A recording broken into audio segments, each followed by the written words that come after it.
दोघही राष्ट्रवादीमध्ये सध्या नाट्यमय घडामोडी घडत असून याच संदर्भातली बातचीत करण्यासाठी राष्ट्रवादीचे नेते अनिल पाटील आपल्या सोबत आहे. आपण त्यांच्याकडून जाणून घेणार आहोत. दादा, काय सांगणार? कुठेतरी राष्ट्रवादी शरद पवार पक्ष देखील आता एनडीए मध्ये जाण्याच्या तयारीत आहे. सध्या जोरदार चर्चा रंगलेल्या आहेत. काय सांगणार? नाही, मी असली कुठल्याही प्रकारची चर्चा पवार साहेबांचा पक्ष एनडीए मध्ये सहभागी होणार असली कुठलीही चर्चा मी आतापर्यंत त्यांच्या कोणत्याच पदाधिकाऱ्याकडनं ऐकलेली नाही. आता जे विधेयक आलेलं आहे ते महिला विधेयक असेल, डिलिमिटेशनचं विधेयक असेल, त्याच्यासाठी सुप्रियाताईंनीच त्याच्याविषयी खुलासा केलेला आहे की या गोष्टीचं आम्ही या विधेयकासाठी समर्थन देणार. एखाद्या विधेयकाला जर का समर्थन द्यायचं असेल तर असे देशामध्ये आणि राज्यांमध्ये अनेक विधेयक असतात, ते एकमताने मंजूर होतात किंवा पाठिंबा देण्याचं काम वेगवेगळ्या पक्षाच्या विरोधात असेल किंवा सत्तेत असेल तरी भूमिका कदाचित वेगवेगळी असते. त्यामुळे या विधेयकाचं समर्थन करण्याकरता सुप्रियाताईंचं स्टेटमेंट जे होतं ते आमचा पक्ष समर्थन देईल. मला असं वाटतं की त्यांच्या स्टेटमेंटवरून मला असं वाटतं की ते तेवढ्यापुरतीच त्यांचं समर्थन मर्यादित आहे. मुख्यमंत्री देवेंद्र फडणवीस यांची सुनील तटकरे आणि प्रफुल्ल पटेल यांनी भेट घेतलेली आहे. त्यावेळेस जयंत पाटील देखील उपस्थित होते. मात्र कुठेतरी सुनेत्रा पवार या ठिकाणी नाराज असल्याचं दिसून येत आहे. पार्थ पवार, सुनेत्रा पवार यांना कुठलीही या बाबतीची कल्पना नव्हती. काय सांगणार? एक गोष्ट सांगतो की तटकरे साहेब आणि प्रफुल्ल पटेल साहेब हे दोघं खासदार आहेत. अनेक वर्षापासून राजकीय क्षेत्रात काम करतात. त्यांच्या वैयक्तिक कामानिमित्त सुद्धा ते मुख्यमंत्री किंवा कुठल्याही राज्यातल्या किंवा देशातल्या मंत्र्याकडे सातत्याने त्यांचं जाणं येणं असतं.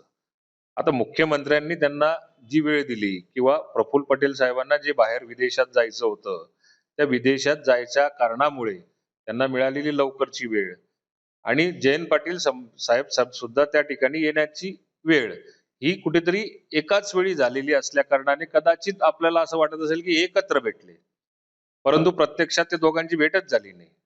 जयंत पाटील साहेबांचं त्यांच्या इस्लामपूर मतदारसंघातल्या एका नगरपालिकेला डिस्क्वालिफिकेशन विषयीची असलेली कारवाई, याला कुठेतरी त्यांना मदत पाहिजे होती, या दृष्टिकोनातून ते गेले. आणि यांनी प्रफुल्ल पटेल आणि तटकरे साहेबांचे विषय जे होते ते वेगळे होते.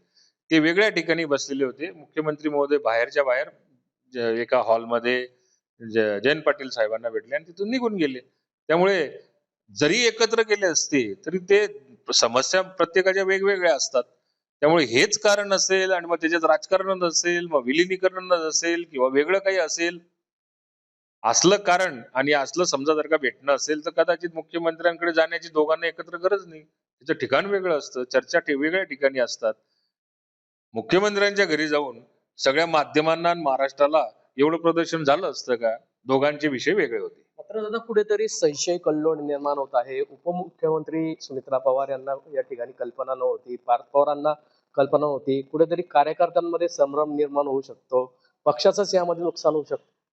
नाही, हा संभ्रम केवळ फक्त कार्यकर्त्यांमध्ये किंवा जनतेमध्ये जो निर्माण करायचा प्रयत्न केला जातोय, हेच आम्हाला कुठेतरी वाईट वाटतं. शेवटी आम्ही राजकीय क्षेत्रात काम करतो आणि राजकीय क्षेत्रात काम करत असताना केवळ आता या पद्धतीचं आपण कल्लोळ तयार करायचा, वहिनींना माहितीच नाही, याला माहितीच नाही, त्याला विचारलंच नाही. आता प्रत्येक गोष्ट काही विचारून केलं पाहिजे किंवा शेवटी ते प्रदेशाध्यक्ष आहेत आणि प्रदेशाध्यक्ष म्हणल्यानंतर ते प्रत्येक गोष्ट विचारतीलच असं काय? शेवटी त्यांच्या मतदारसंघामधला लोकसभा मतदारसंघातलंही काम असू शकतं आणि त्या दृष्टिकोनातून त्यांनी ती चर्चा केली असेल. दुसऱ्या दिवशी मात्र रात्रभरच बरीच झालेल्या असल्यामुळे दुसऱ्या दिवशी मीच त्या ठिकाणी साक्षीदार आहे. त्यांनी देवगिरीवर येऊन संपूर्ण त्याची कल्पना सुनेत्रा वहिनींना दिलेली आहे.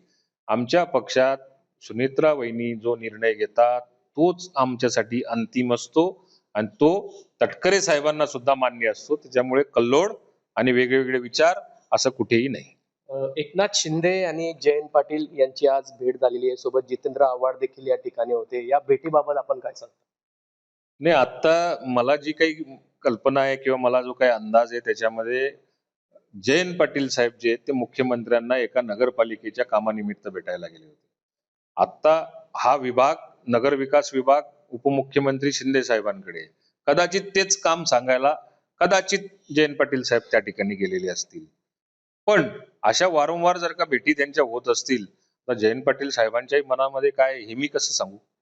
कुठेतरी जयंत पाटील एनडीए मध्ये आल्यावर त्यांना अर्थ खातं मिळू शकतं अशी चर्चा जोरदार रंगलेली आहे आणि या बाबतीत काय सांगाल?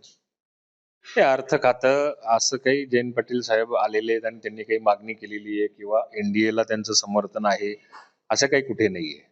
अर्थ खात्याच्या बाबतीमध्ये हा राज्याचे मुख्यमंत्रीच निर्णय घेतील आणि राज्याच्या मुख्यमंत्री हे वरिष्ठांशी म्हणजे एनडीए मधले जे काही त्यांचे प्रमुख असतील, मग पंतप्रधान असतील, अमित भाई शहा असतील, यांच्याशी चर्चा करून हा राष्ट्रवादीचाच त्याच्यावरती प्रामुख्याने अधिकार आहे. आमची मागणी सुद्धा आहे. आम्हाला आत्मविश्वास आहे की राष्ट्रवादी काँग्रेस पक्षाला ते भविष्यामध्ये देऊ शकतील. कुठेतरी शिंदे गट नाराज आहे आपल्याला राष्ट्रवादीला हा अर्थ खाते दिल्यावरून सूत्रांची माहिती आहे, काय सांगा?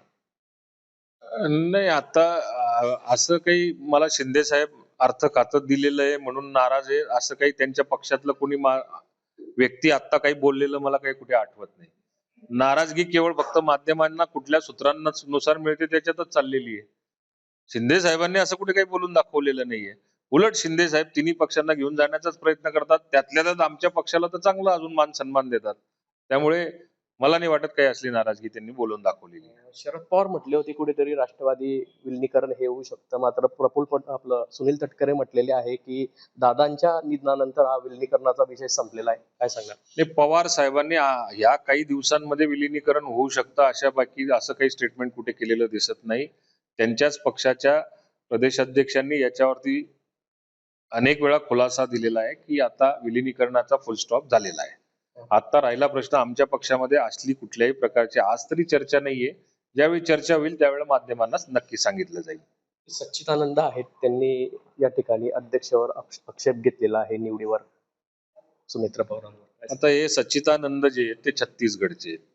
ते पक्षासाठी अनेक वर्षापासून काम करतायत, त्यांचं योगदान आहे, बरोबर आहे.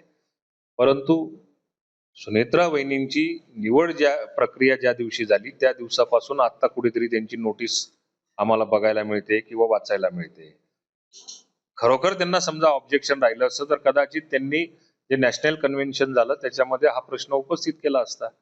त्यांच्या नोटिशीला काही बोलण्यात अर्थ नाही आणि तथ्यहीन नोटीस आहे. सुनेत्रा वहिनींची निवड ही आमच्याकडे असलेल्या प्रदीर्घ अनुभव असलेल्या नेत्यांच्या साक्षीने झालेली आहे, कार्यकर्त्यांच्या साक्षीने झालेली आहे आणि कायदेशीर आहे.